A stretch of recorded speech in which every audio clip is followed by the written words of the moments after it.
Good afternoon, everyone. Thought it was time we better check in on our sourdough, and then I thought I would make some shortbread cookies because they're super good and easy to make.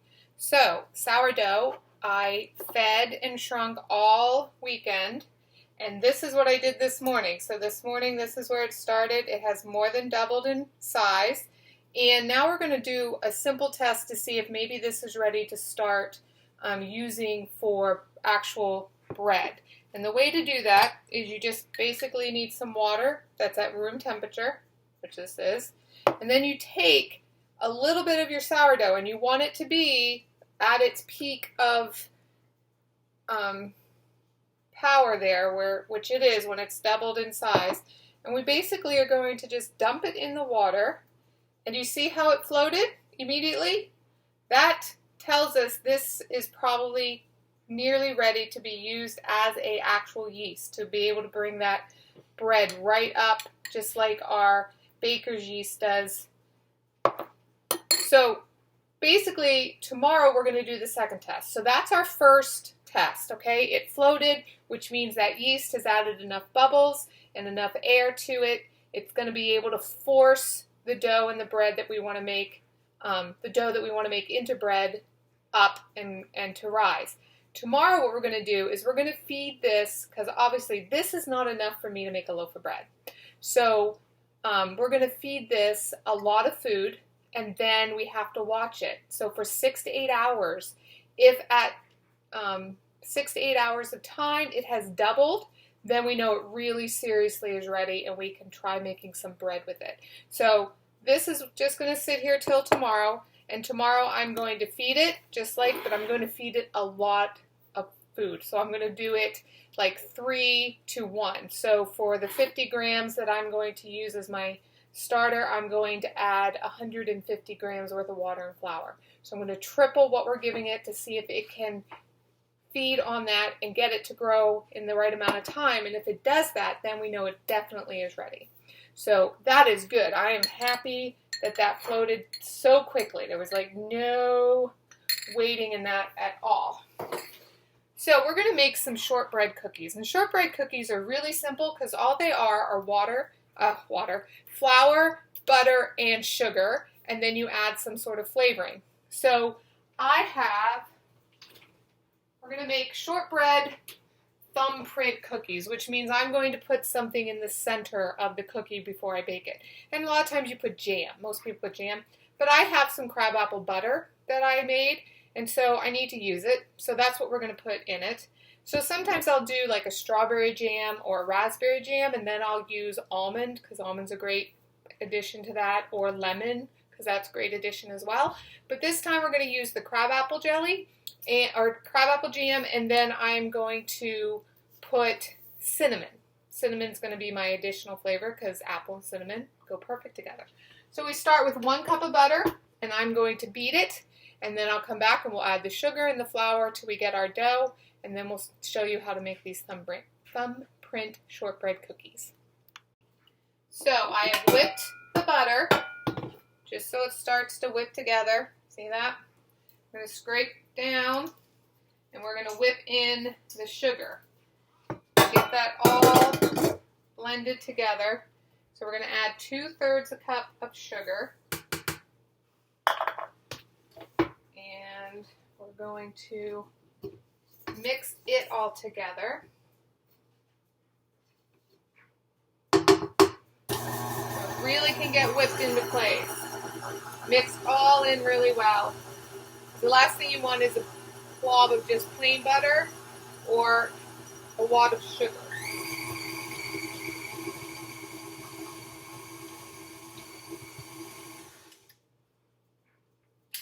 So again, you want to scrape down, because sometimes, especially with butter, it's going to stick to your beater. Get that off of there. Scrape our bowl so it all gets mixed in really, really well.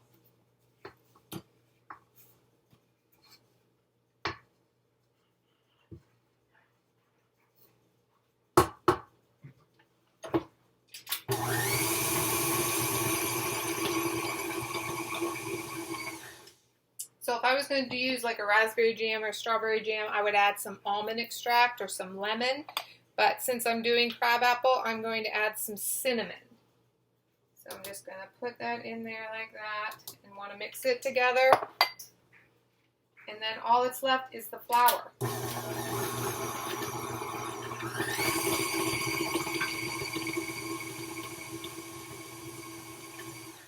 I'm going to let that mix in a little bit better and I'll be right back.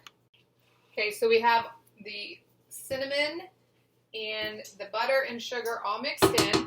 And then just because I want to make sure there's plenty of cinnamon, I added some to my flour and just kind of whisked it together so that I definitely get my cinnamon flavor in with my crabapple jam. So the thing with this shortbread cookie is you're only going to be able to blend in some of the flour with the butter because that's all you have is butter and sugar. So it's going to take a little bit more muscle to get everything in. So we'll start with our blender to get it mixed in.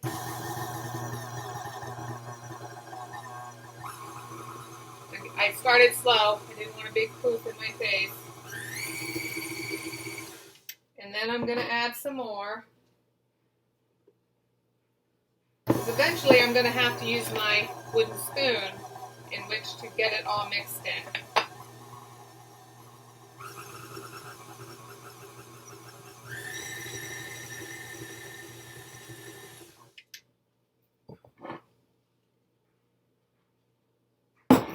While you're waiting, here's my mug of the day.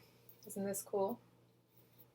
So there's no handle. Instead, this little indentation is how you hold it.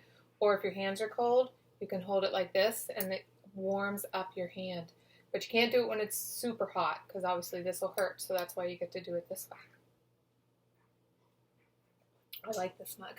I had one once before and I was, I don't know, going outside or something and it slipped right on my hand. Hit the ground, shattered. I was very upset. I had to buy a new one.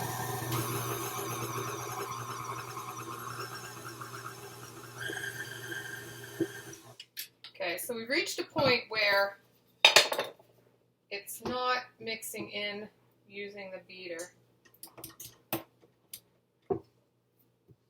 So we're going to have to take over with my spatula or wooden spoon. The reason why I like this particular spatula is because, and if you can see in there, do you see how crumbly it is? We need it to be much more dough-like. Yeah, I'm going to have to use my wooden spoon and put some muscle behind it because we want the flour to get all mixed in with that butter and sugar. And sometimes you even have to take your spoon or your hand and get it in there so you can really mix it in. Because we don't want it to be crumbly. We want to be able to mix it and make small balls out of it. I'll be right back after I finish this. So here it is, all bound together. And now we're going to cover it, and it has to be in the refrigerator for at least 1 hour because we want that butter to start chilling up again so that when we bake it, it just doesn't become a runny mess because this has softened it quite a bit. So we want that a little bit harder. So I'm going to stick it in the fridge. I'm going to let it chill, and then in an hour or so, I will continue this video to show you what to do once it's been chilled. All right, so our dough has been chilling, and it's nice and firm. So we're simply going to take about a tablespoon, probably a little bit more. So I use my scoop. I'm going to roll it into a ball. And then you're going to take your thumb and you're going to make an indent. And it's in that indent that you're going to add your jam or whatever. And since I'm using my crabapple butter, about half a teaspoon. And you just put that right in the middle. And it's, you know, less is going to be more, so if you try to overload it, it's going to not work for you. So it's going to look like that. And that's how we're going to bake it. So I'm going to finish making the rest of these. We'll put them in the oven, and I will see you when I get the first batch out. So I just pulled them out of the oven. and I bake them for 11 minutes on my nice favorite tray. You don't need to grease the tray because there's so much butter in the batter as it is, and it's getting crispy right around the edges. I don't know if you can see that. And then you want to let it cool. Remember last time we made cookies, I said sometimes you have to let them cool on the tray for a little bit. Sometimes you don't. These you do, because if you don't, because they're such a simple batter, it is only flour and butter and sugar, you need to let them cool a little or they will simply fall apart. So I'm trying to pick them up before I've let them cool long enough, but I want to show you the bottom of the cookie. Make sure I don't set it right on my counter because it's still hot. So here's the bottom, nice and brown. And what we're going to do is cool them, and then we're going to put a glaze on top.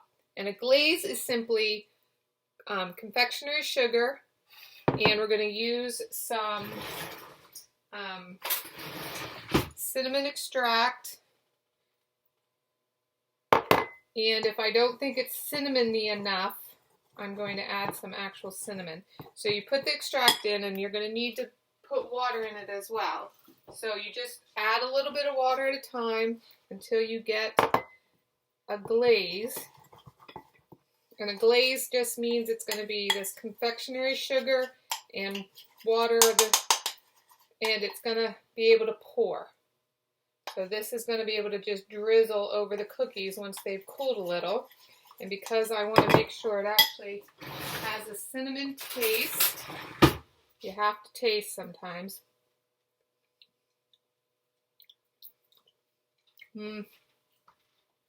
That's not cinnamony enough for me. Could be for you, but it's not for me. So I'm going to just sprinkle some cinnamon in there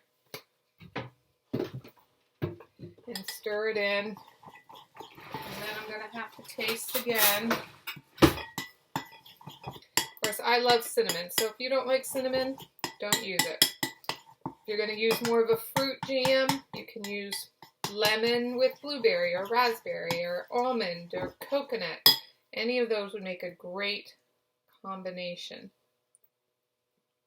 That's more cinnamon. I like it. So that's what I'm going to use as my glaze. So I'm going to finish baking my cookies. They bake for about 11 minutes at 350 degrees. And then I'll be back to show you what they look like with the glaze and for John and I to taste them. So the cookies have cooled enough so I can hold them. So I'm going to take my glaze and simply drizzle. And I would normally not hold it to drizzle, but that's the best way to show you it. And then there it is.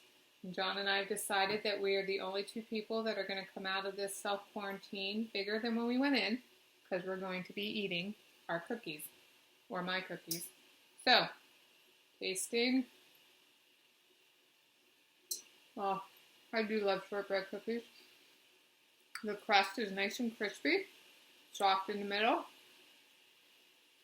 The crabapple butter has a nice tart to it, so the sweetness of the glaze adds just a nice little bit.